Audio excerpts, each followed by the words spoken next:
briefly making this video just to give you information of what I learned about being homeless for the past month.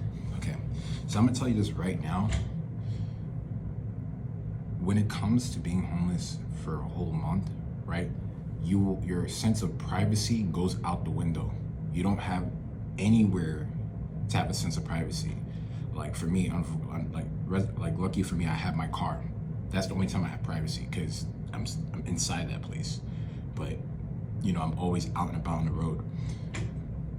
The fact is, right, it taught me that when you have a home, right, a roof over your head and stuff like that. I'm sorry, let me give a clear presentation on my face. When you have a home, you have these luxuries. You have the luxury of laying down on a bed and sitting down comfortably, okay? And you get to relax and have your own little TVs and stuff. But the main concept that I learned from being homeless is you don't have the ability to lay down and sit down comfortably, right?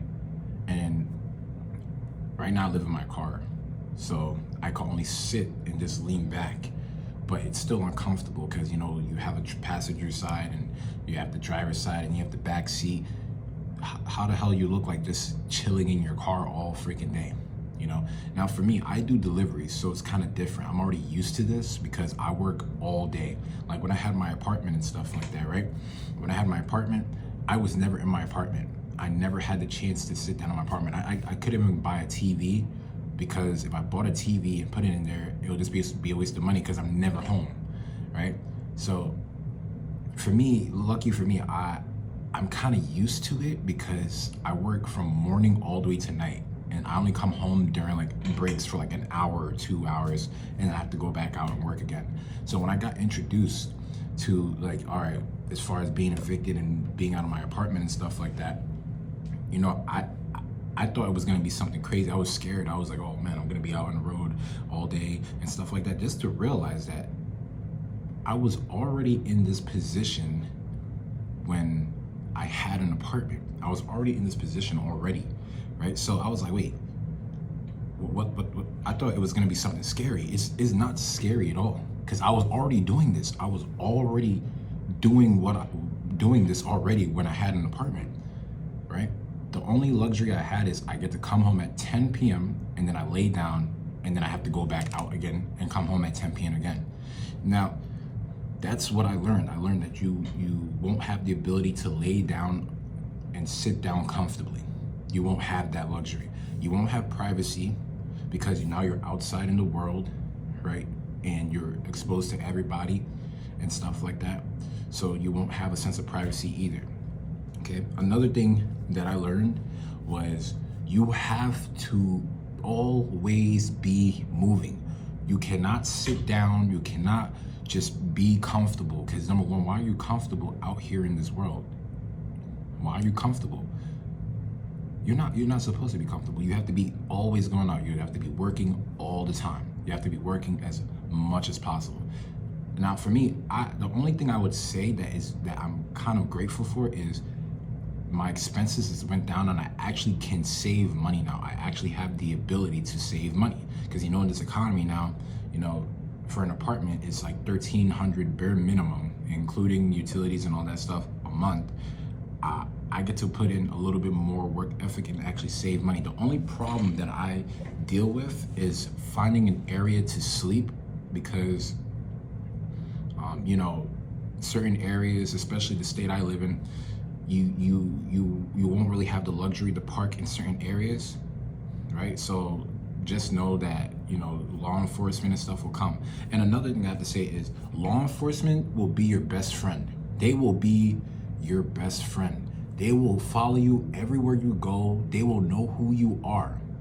I only been homeless for the past month, and four times already, I had law enforcement come to me and say, hey, you can't park here, you can't sleep over here, you gotta go over here, you gotta go over there and stuff like that. And I had to find areas where I can stay on the low, or like there's certain like public parking you can go to, such as like Walmart or those 24-hour supermarkets, or even your nearest 24-hour gym. You can go over there. Or believe it or not, churches, you can go to park in some churches. Just to make sure you talk to the minister or whoever, or if it's like the weekday, just park near the church. You know, as long as you don't do anything towards the church and stuff like that, there shouldn't be a problem.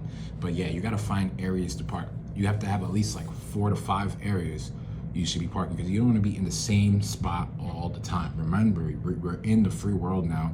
You don't know who's following you. You don't know who's around you and all that stuff like that. So I recommend you have at least 4 to 5 spots that you can go to each day, and just like, you know, go from there. Another thing is, what being homeless taught me is you get to see the real world, bro. Like, you get to actually see the real world for what it is, man. Like, I'm not saying that, oh, you know, like you have a job and stuff, you're at home and stuff, you don't get to see the real world. No, there's a difference. When you don't have a home and you're outside in the world, you get to see how the real world is. You get to see how people are more than like in I thought by me just doing deliveries alone, I get to see the nature of people. But no, that's not the case. You know, like there's some people that are weird and will like take pictures and notice your car being around and stuff like that. Like I had the other day, I say, hey, I think I saw your car. This other, like it's a weird thing. But there will be people that notices. You know, people will know when you don't have a place to stay. Especially like for me, I have to groom myself, and I go to the gym to take showers and stuff like that. You know, people will notice that patterns that you keep coming to the gyms to take showers and stuff like that. Make sure you have a gym membership, or you go to different gyms, because you don't want to go to the same gym and stuff like that. It's kind of embarrassing, but anyway, people will notice little patterns like that. They'll be like, oh, this guy's always showering here. This guy's always changing his clothes here. They'll know. Another thing I also that I learned is, bro, you have to be clean as possible.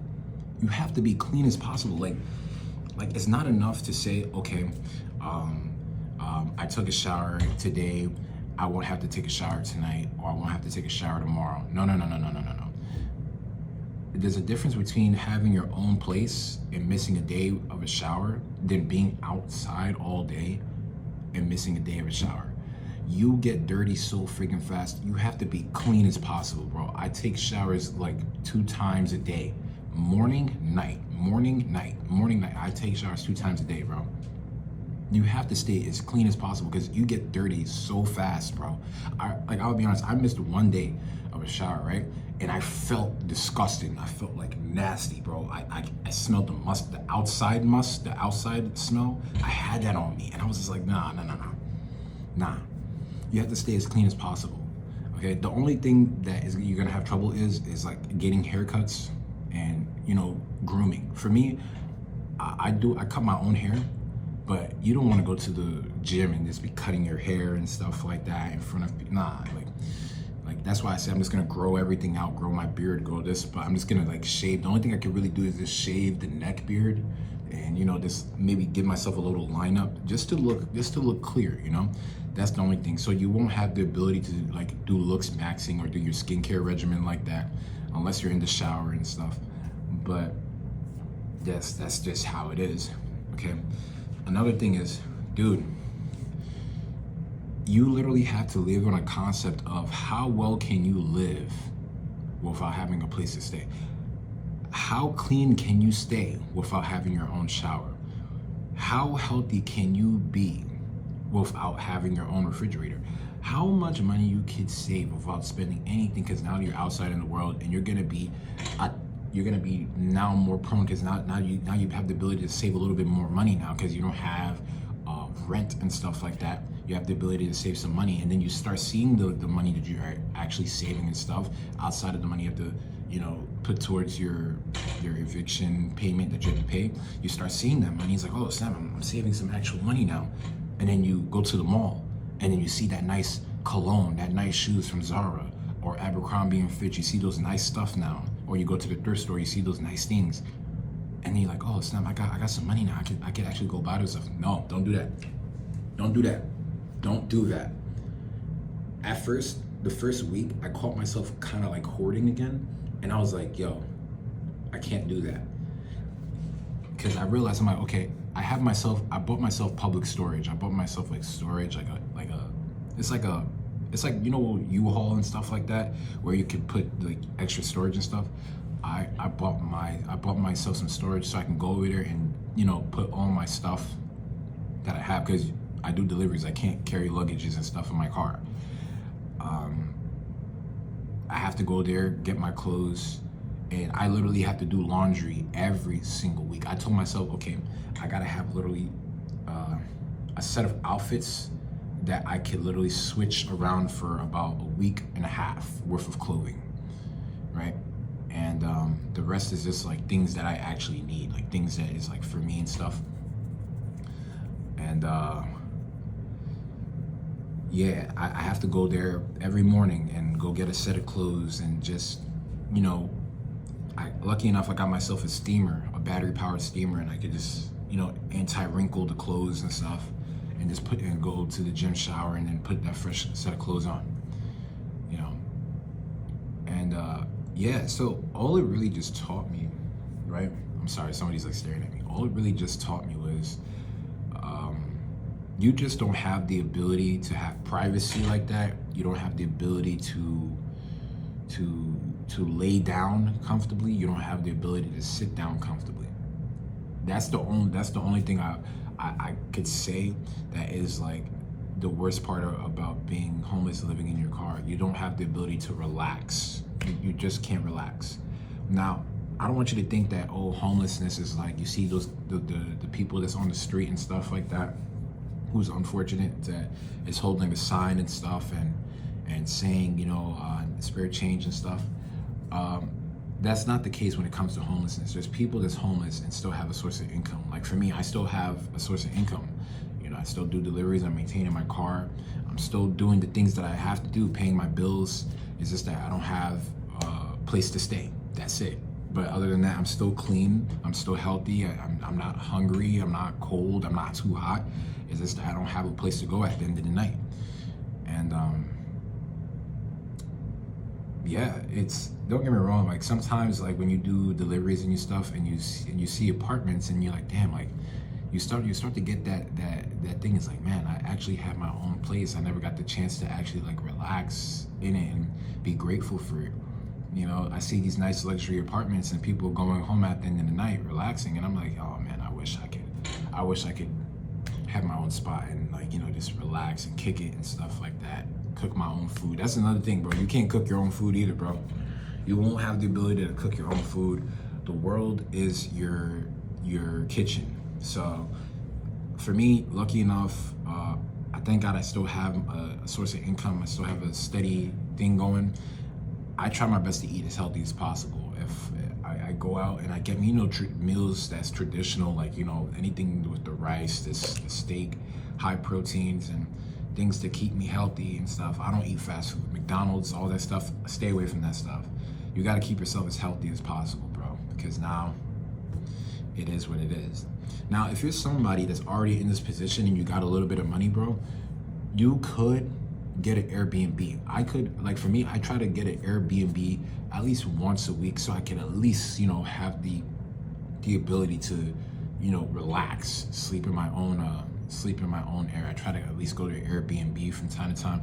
Unfortunately, the source of income I have does not provide Airbnb money for me to last for a whole month, because that's like an extra $3 to $4 grand. Nobody has an extra $3 to $4 grand on top of their necessary expenses for them to do.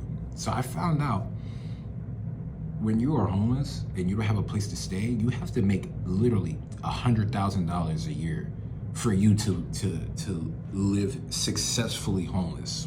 What does that mean? Like, well, if you're evicted, you don't have a place to stay until you pay that thing off, right? You won't be able to get an apartment, right? But let's say you have money. Let's say you have that extra 10K a month or extra 100K a month, right? If I was making $100,000 a month, I would say, okay, let me pay this eviction thing off, but I'll just be a world traveler. I'll just be traveling everywhere, you know? But if I'm somebody that's like, okay, I still wanna like, you know, just have my own place, to be in an Airbnb from a whole week to the whole month, it's gonna cost you an extra 3 to 4 grand just for you to have a whole month to yourself or a place to stay.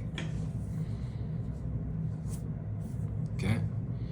So I try to take this time to like kind of get to reassess myself, because I don't look at this situation as a very disappointing thing to be like, oh, I lost my place and I'm just sad and mopey. I lost everything. No, I look at this as an opportunity.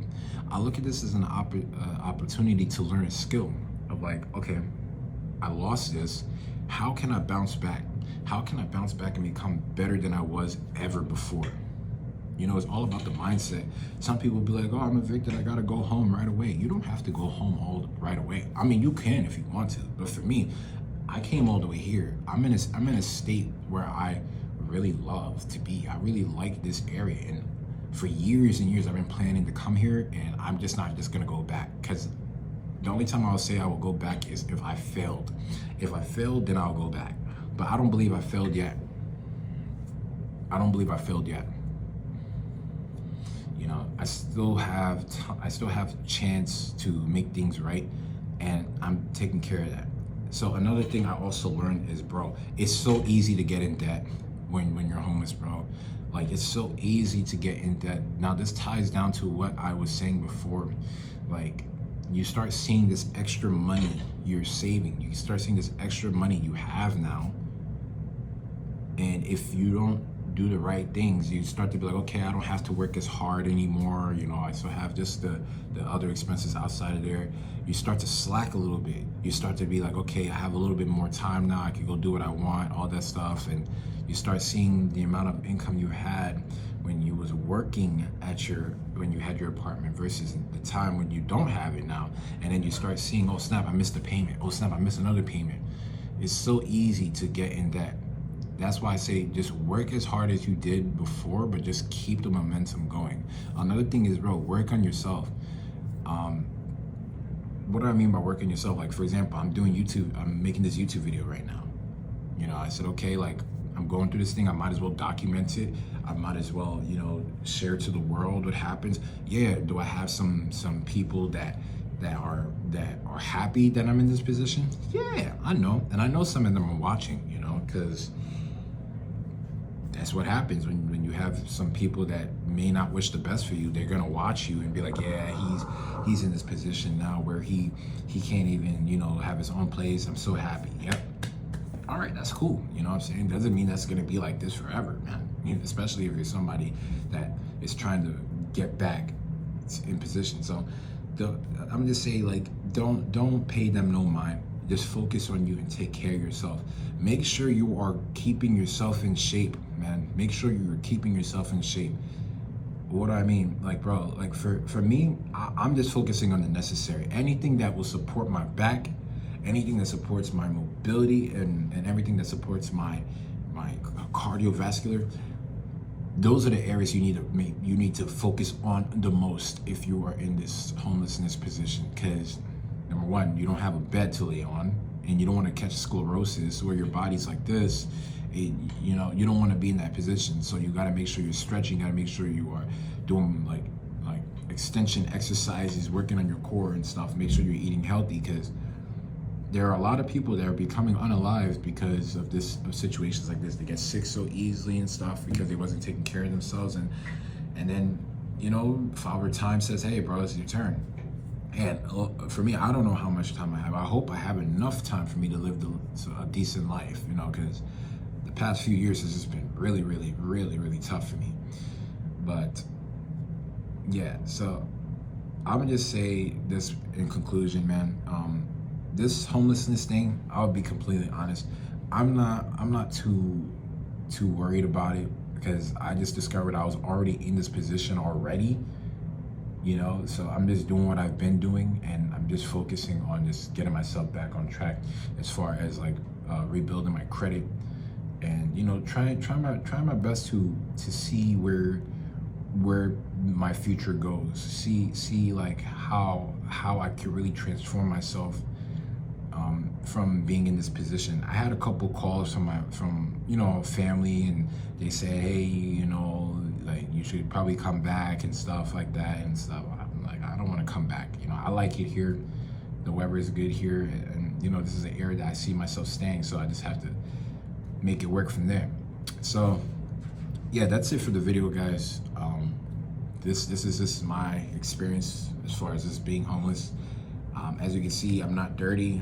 I'm not like in a mental state. Another thing I have to say is, bro, if you're somebody that does marijuana or drugs and stuff like that, I don't do those, right? Don't do it. You got to keep your mind sharp. You got to make sure you keep your mind sharp and focused. But yeah, so other than that, this is it for the video. Thanks for watching and thanks for hearing me out. If you're somebody in this position, just know you're not alone, man. Just make sure you're focusing on yourself and trying to rebuild yourself and see how far in the next 4 to 6 months you can really transform yourself to become a better person. But I'll catch you guys in the next video. Thanks for watching. Peace.